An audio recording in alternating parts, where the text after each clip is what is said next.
The daughter is really mad. I wanted her to forgive her stepsister for taking her boyfriend, but the daughter stopped talking to her. Now the daughter is going to have a baby. I feel sad and left out because she's not including me. So here's the story. I'm new to Reddit, and I want to share a bit about my family. I'm 54 and my daughter Ella is 28. Her dad, Dylan, and I split up when she was little. Then I married Jack, who has 2 kids, Jason, who's 25, and Sophie, who's 27. Together, Jack and I have another daughter named Bella, who's 17. I always thought Ella and Sophie would be close because they're close in age. And they were. They were like best friends, and our blended family was really happy. But things got messy when Ella met Brian, who's 30, while she was in college. They started dating, and eventually Brian proposed to Ella in front of our whole family. It was a lovely moment. But then one day, Ella came to our house, furious at Sophie. She accused Sophie of being involved with Brian. I couldn't believe it. I knew Sophie would never do something like that to her sister. There was a lot of yelling until Sophie admitted that she and Brian were in love. This made things even more chaotic. We had a really tough talk with Sophie, and she felt really bad about what happened. We tried to explain to Ella that Sophie was sorry and maybe she should forgive her, but Ella wasn't having any of it. She just kept yelling and blaming all of us, saying we were choosing Sophie over her. But that wasn't true. I tried my best to keep things calm, but Ella wasn't interested in peace. When Ella and Brian broke up, he started dating Sophie. They got engaged pretty quickly. Sophie asked Ella to be her bridesmaid, but Ella flat out refused, saying something really harsh like, "Over my dead body." I thought that was really mean, and it seemed like she was holding on to her anger from before. In the end, Ella didn't come to the wedding. Instead, she moved away to live with her dad and barely stayed in touch with us, except for Bella. I hope she just needed some time to calm down, but I felt really hurt that she shut us out. We only heard bits and pieces about her life from Bella and Jason. Ella only sends me birthday cards, hardly ever talking to me. I thought it was unfair. That's tough. One day, Ella showed up at our place with Sophie and Brian. She handed us an invitation to her wedding with someone named Ree. I didn't know much about him. But what hurt was that she didn't include us in the wedding party, and the venue was a 4-hour drive away with expensive hotels nearby. Despite this, we agreed to go, but Jack got sick at the last minute, and I had to cancel. When I explained why I couldn't make it, Ella told me not to bother and that she was right, not to include me because I was a bad mom. It really upset me. I'd always wanted to be there for her, but the timing and location of her wedding just weren't possible for us. That was 2 years ago, and she hasn't contacted us since. Then a few weeks ago, my daughter Bella showed me a post on Instagram where Ella announced she was pregnant. She was posing with her stepmother, and the caption suggested she would be a good grandmother. I was really mad. How could she forget her whole family? So I called Ella from Bella's phone because I needed to understand what was going on. Ella said that since I didn't make it to her wedding, she doesn't think I should be in her child's life. She said it's not just about the wedding, but she feels like I've never really supported her and that I don't care about her. She kept bringing up past stuff, like when she got hurt in a relationship and felt like I didn't support her then either. She even said I always choose my stepdaughter over her. I tried to explain that it wasn't fair to keep holding on to these things from years ago when everyone's moved on. So did I mess up? People's comments were really tough to read. They said I did mess up, and it seems like I always do. But they also said maybe I shouldn't worry too much about Ella because it seems like there's nothing I can do to fix our relationship. They suggested I focus on my stepkids instead, since they're my family now. Hey, let's consider something. Imagine if it was Ella who did something wrong to Sophie, like lying and being with Sophie's boyfriend, Brian. Do you think you'd tell Sophie to just forgive Ella and move on? Would Sophie even be able to do that? I'm not sure if that's a fair comparison because someone who does something like that might not be capable of feeling hurt or betrayed themselves. But what I'm really curious about is how you see and value each of them in this situation. Listen, you need to wake up. Your actions and decisions have led to you losing your daughter. Unless you sincerely apologize and make things right, you won't have a chance to fix this.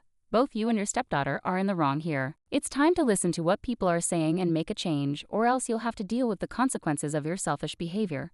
Driving 4 hours to save a relationship isn't that much to ask. Seriously, you need to step up. You're being really harsh. At every step, you've been putting Ella down. You can't just decide that Ella should forgive Sophie and Brian. Skipping Ella's wedding and then expecting everything to be okay isn't fair either.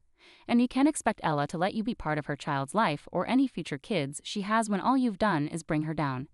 Ella had her whole future planned out, but it all fell apart because her ex and stepsister hurt her. And you didn't even try to comfort her. You just wanted her to forgive Sophie so things could go back to being all happy and perfect. If I were Ella, I'd cut contact with you too.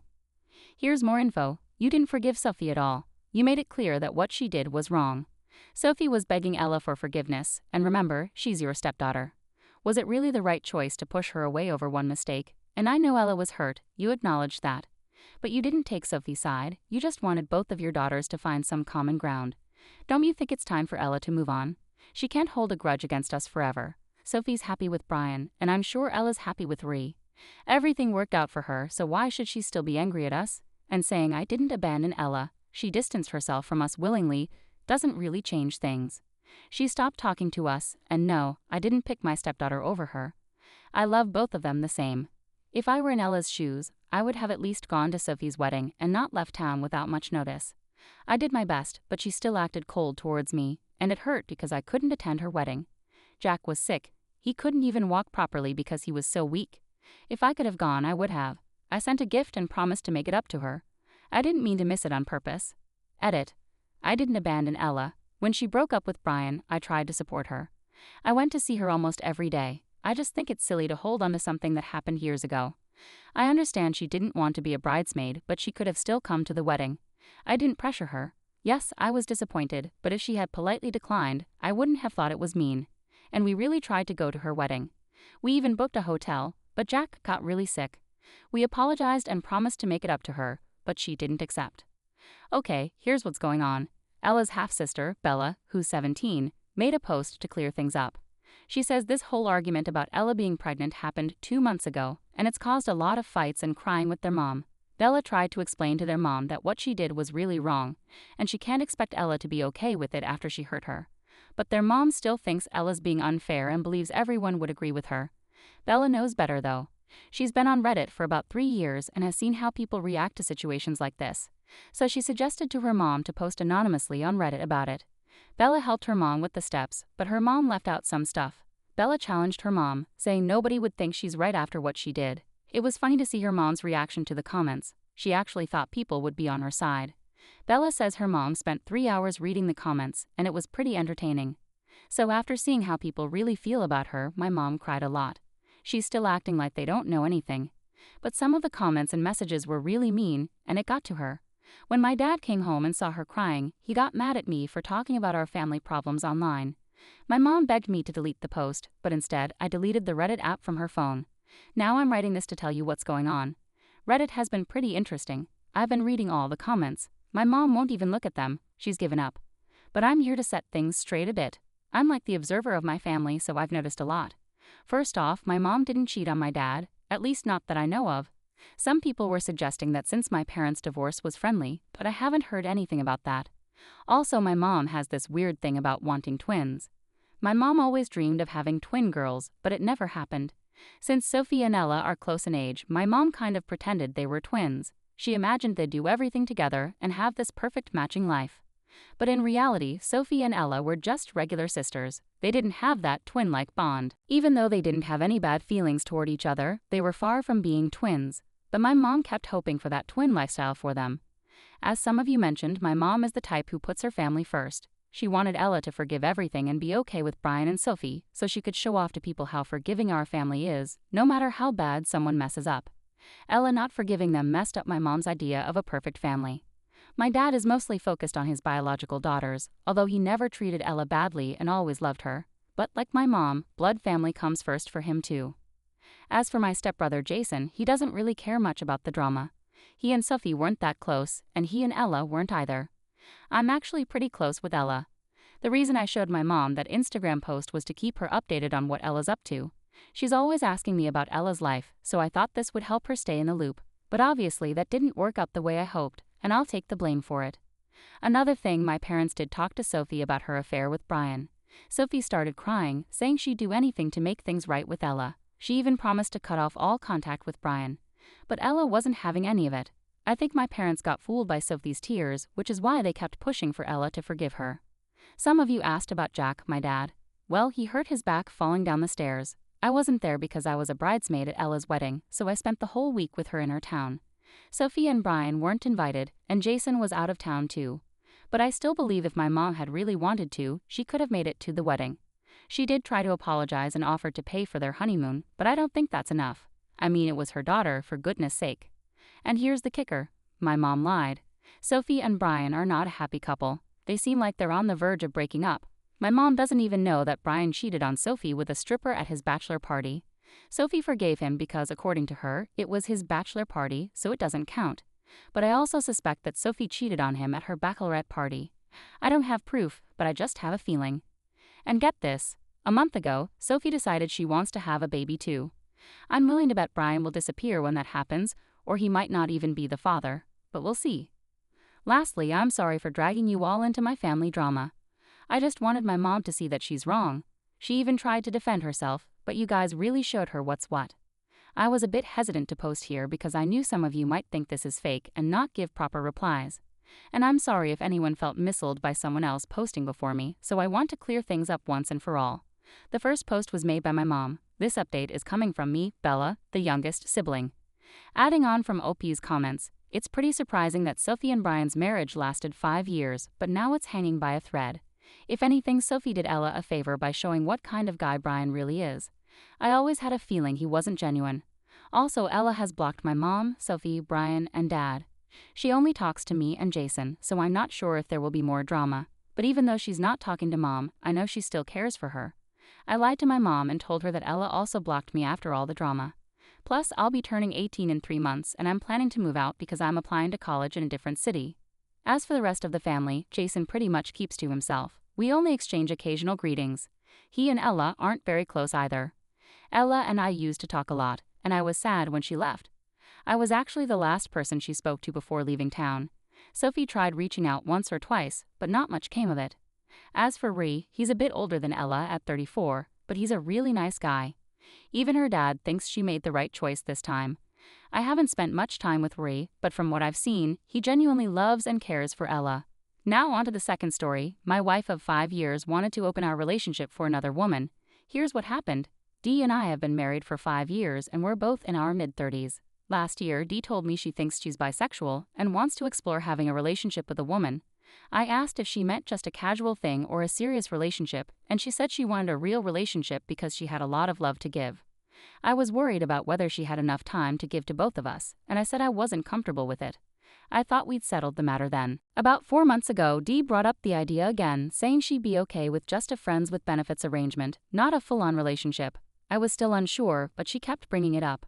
Eventually, I agreed, but only under the condition that we do some research, like reading books and listening to podcasts, and see a couples counselor before going ahead with it. Dee was really happy about this, and we got into reading several books and found a great therapist, trying to do everything the right way. During one of our therapy sessions, our therapist asked us why we wanted to open up our relationship and if there was anyone specific we had in mind. Dee admitted that she'd been talking to someone who encouraged her to open up our relationship. This was a shock to me, hearing it for the first time, and our therapist said it was a troubling sign. After that session, I confronted Dee and asked if she'd done more than just talk to this friend, and she swore that was all they'd done. I asked to see her phone, and she unlocked it and handed it to me. Dee had been chatting with Kim for about a year, but there wasn't anything suspicious in the messages, just mutual feelings between them. However, there was one message from Kim right before the recent incident where Kim suggested Dee should initiate sex with me more often to soften me up. But what really caught my attention was finding 3 dating apps with Dee's profile on her phone. We argued briefly about this, and Dee agreed to delete the apps until after we opened up our relationship. Fast forward 3 months, and we're getting closer to opening up. Dee is acting really excited about it. During our last counseling session, we discussed our agreements and boundaries, including a list of people we wouldn't be involved with, like coworkers, relatives, close friends, and exes. I wanted to add Kim to the list, which caused Dee to explode, especially when our therapist agreed that it was a reasonable request. Dee didn't speak to me on the way home, but when we got there, she let me have it. I even showed her in 2 of the books we read that opening up a relationship for a specific person was a bad idea. I basically told her it was a deal breaker for me. I'd be perfectly fine staying monogamous. She got really angry and slept in a spare bedroom, hardly talking to me for 2 days. Eventually, she gave in and agreed to put Kim on the list of people we wouldn't be involved with, and we officially opened up our relationship. A couple of days later, Dee told me she had a date, which seemed a bit fast to me. While she was in the shower, I tried to check her phone, but the unlock code had been changed, red flag number 1. Later that day, I saw her unlock her phone, so I caught the new code. That night, I checked her phone and found messages between her and Kim trash-talking me and planning their date. They even talked about having sex. I took screenshots of the messages on my phone, feeling like a fool. They had fooled me completely. I stewed on it all night and part of the next day, then I decided to call a lawyer and start the divorce process. The lawyer was really helpful. He rushed the paperwork and had it served to me at our house just 2 hours before her date with Kim. Attached to the divorce papers was a printout of the last texts I had read. She found me sitting on the patio, and she was crying, but I couldn't tell if it was genuine or not. When she asked, I lied and said I knew about everything all along. I told her it just meant we wouldn't be married anymore and that she could have the freedom to hook up with whoever she wanted. I basically suggested we just be friends with benefits. Then I got up to go to dinner with some friends and told her she needed to hurry up and fix her face as she was going to be at Kim's house on time. She came home earlier than I expected and wanted to talk, but I went to bed and said we could talk tomorrow. The next morning didn't start off well. I asked her if Kim was worth throwing away the last 5 years of our marriage. Then I started reading some of the texts between her and Kim where they were planning to open up our marriage and hook up again, as well as some nasty remarks about me. That's when I realized she had lied and broken our agreements, especially about the list of people we wouldn't get involved with, which I considered cheating. So when I found out all this, I started planning for a divorce. Dee said she still loved me a lot and didn't want us to divorce. She suggested going back to our marriage counselor to work things out. I told her I couldn't stay married to someone who lied and cheated. I felt like she had broken our trust, and it was time for us to move on. However, I said if we could be mature about it, we could consider being friends with benefits or roommates with benefits. We could split bills evenly since we wouldn't be married anymore, and we'd both be free to leave at any time without any obligations. She's determined to earn back my trust and show me how much she still cares for me. Hopefully our therapist can help us set new guidelines as roommates, and we'll take it from there. Update, November 13th.